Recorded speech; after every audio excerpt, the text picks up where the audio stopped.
सांसद और पूर्व केंद्रीय मंत्री शशि थरूर की पत्नी सुनंदा पुष्कर की मौत को लेकर उनके भाई सवाल उठा रहे हैं।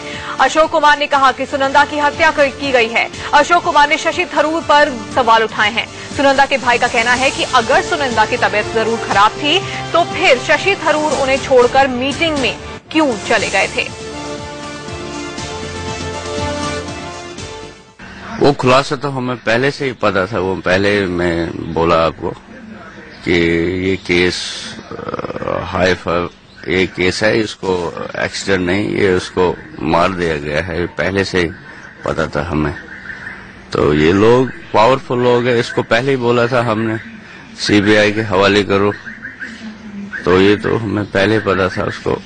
ये उसी दिन पता लग गया था कि जब ये उधर होटल में रहने के लिए आए, जब आजकल सीसीटीवी उधर कैमरा भी काम नहीं कर रहा था। ये प्लानिंग पहले बना हुआ था जब वो घर से ही निकले थे। तो उसके बाद अगर उसकी मैडम बीमार होती तो वो थोड़ी उस वक्त मीटिंग में जाता, वो तो उसी के साथ होता। तो ऊपर से उस दिन भी खबर आई कि जैसे शशि थरूर मीटिंग में जाते हैं, सबों के साथ हाथ मिलाते हैं, उस दिन उसने किसी के साथ हाथ भी नहीं मिलाया, किसी के साथ गपशप भी नहीं की, चुपचाप करके वो अपने सीट पर बैठा था।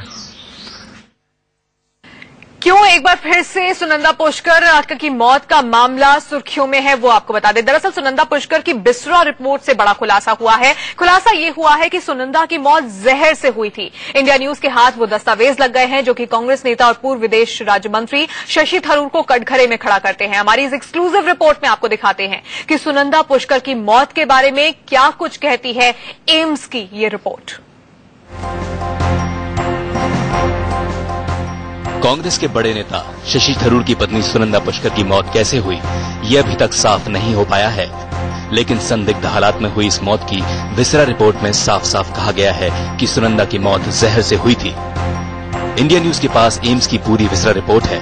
इस रिपोर्ट में 4 बड़ी बातें सामने आई हैं। रिपोर्ट के मुताबिक सुनंदा की मौत बीमारी की वजह से नहीं हुई थी, जहर की वजह से सुनंदा की मौत हुई। सुनंदा को हार्ट, फेफड़े, किडनी या लिवर से जुड़ी कोई बीमारी नहीं थी। सुनंदा पुष्कर बिल्कुल स्वस्थ थी। किसने उसको जहर दिया और क्यों दिया, उसके पीछे क्या है, उसमें एक एसआईटी यानी 4-5 जांच की जो एजेंसीज हैं उनका एक कमेटी बनाना चाहिए सीबीआई की अध्यक्षता में, उस पर जांच होनी चाहिए। सुनंदा पुष्कर की विसरा रिपोर्ट पर एम्स के 3 डॉक्टरों शशांक पुनिया, आदर्श कुमार और सुधीर गुप्ता के हस्ताक्षर हैं। ये रिपोर्ट इसी साल 27 सितंबर को तैयार की गई और 30 सितंबर को दिल्ली के सफदरजंग थाने को सौंप दी गई। रिपोर्ट में कहा गया है कि सुनंदा का शव जिस बेडशीट और गद्दे पर पाया गया था उसकी फोरेंसिक जांच होनी चाहिए थी।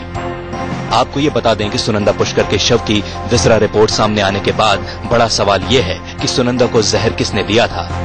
सुनंदा अगर स्वस्थ थी तो बीमारी की बात क्यों सामने आई। सुनंदा का शव जिस बेड पर मिला उसके बेडशीट और गद्दे की फोरेंसिक जांच क्यों नहीं की गई। कार्तिकेय शर्मा के साथ ब्यूरो रिपोर्ट, इंडिया न्यूज। तो आपने एक्सक्लूसिव रिपोर्ट देखी जिसमें उस विसरा रिपोर्ट में क्या कुछ है वो हमने आपको दिखाया, जिसमें सुनंदा पुष्कर की मौत का राज छिपा हुआ है। क्या इस विसरा रिपोर्ट से शशि थरूर की मुश्किलें बढ़ जाएंगी, इस